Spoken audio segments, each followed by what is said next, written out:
RFM Midi. RFM Midi. Barthélémy Ngom. Hassan Diouf est à la technique de ce journal. Bienvenue à tous. Macky Sall, l'ancien président de la République, doit répondre devant la justice si sa responsabilité est engagée dans les événements qui ont conduit à des morts au Sénégal.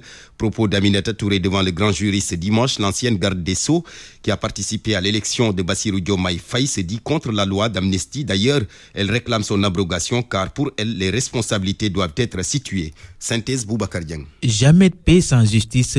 La forte conviction de l'ancienne garde des Sceaux et ministre de la Justice sous l'ère Macky Sall, la présidente du mouvement Mimi 2024, estime que la loi d'amnistie dont l'actuel président de la République et son premier ministre ont bénéficié doit être abrogée. Je le pense, j'étais contre le vote de cette loi. Je pense que justice doit être rendue à tous ces morts, blessés, illégalement emprisonnés, et on doit situer les responsabilités. C'est ça la lutte contre la loi dont Bassirou Diomaye Faye et Ousmane Sonko ont bénéficié.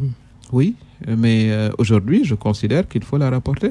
Moi, je pense à la soixantaine de morts qu'il y a eu. C'est ma position. Tuer parce qu'on manifeste dans un pays qui se déclare démocratique. Et on fait une loi qui efface. Je suis contre. Je l'avais dit quand on l'a voté, et moi je serai pour que la nouvelle Assemblée nationale abroge cette loi et que justice soit rendue. L'ancienne première ministre adhère à la mise en place de cette organisation dénommée Collectif des victimes de Macky Sall. Selon elle, si Macky Sall est responsable, il devra tout simplement répondre devant la justice. Moi, je demande à ce que la justice fasse son travail et qu'on sache qui est responsable.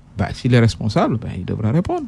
C'est aussi simple. C'est comme ça que je le vois. Laissons la justice éclaircir comment ces jeunes-là qui ne faisaient que manifester ont été tués et par qui. Mais ça, c'est un devoir de vérité. Vous savez, les Argentins, combien de décennies après, ils ont poursuivi Pinochet?